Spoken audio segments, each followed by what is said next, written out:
sɔrdasi ɲɛmɔgɔ do min nana a tɔɲɔgɔn sɔrdasi dusukun lami ber kɔnɔna la min kɛra tamasiyɛn ye lakanako ta fanfɛ. Colonel Seydou Niangado, opération Maliko secteur sabanan ɲɛma do Tombouctou.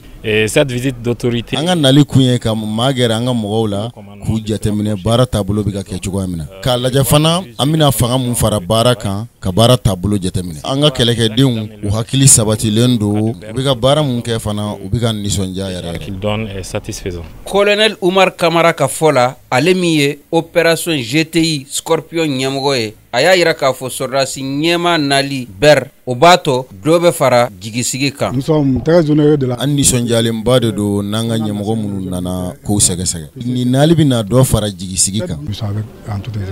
Walasa ka dɔ bɔ gɛlɛyaw la min bɛ berkaw kan kɛnɛya ko ani baloko la dufa 100 bɔɲɔgɔnko ye dumunifɛnw sɔrɔ i n'a fɔ malo ni ɲɔ 100 kilo ka maaw lajɛ n'a y'a sɔrɔ bana t'u la ani k'u furakɛ fu falaki o kɛra waleyaw ye minnu kɛra kɛnɛ kan. Capitaine Mohamed Alou Samake ale kɔni ye docteur ɲɛma ye a bɛ ɲɛfɔli kan ye a ko la. Nin ye baara ye mun b'a to an b'an jɔyɔrɔ fa. A fɔlɔ an bɛ mɔgɔw sɛgɛsɛgɛ k'a lajɛ ni bana t'u la ka sɔrɔ ka fura d'u ma. Filanan an bɛna fura dɔw yɛrɛ bila yan mun b'a to ni mɔgɔ b'a la u bɛna sɔrɔ CESCOM la walasa CESCOM bɛ se k'a ka baara kɛ nɔgɔya la.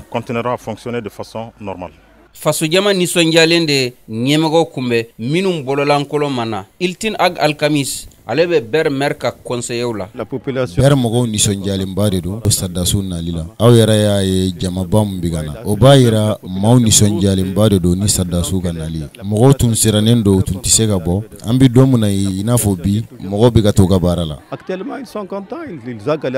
Hakili jiginna ber kabini san 2012 a tɛ Mali sɔrdasiw taya la kosɛbɛ nga kabini utu kalo tɛmɛnen san 2023 ber donna Mali sɔrdasiw ka mara kɔnɔna la ka sabu kɛ MINUSMA min tun ka dagayɔrɔ do a taara k'a to Mali bolo. An bɛ waati min na i komi sisan ber kɛra a yɛrɛ ta ye fasojama bɛ ka ɲɛsin u ka baara ma ani lafiya bɛ ka na dɔɔni dɔɔni. Ni Aluseyini Alhaji ka laseli ye VOA Bambara tɔgɔ la ka bɔ Tombouctou.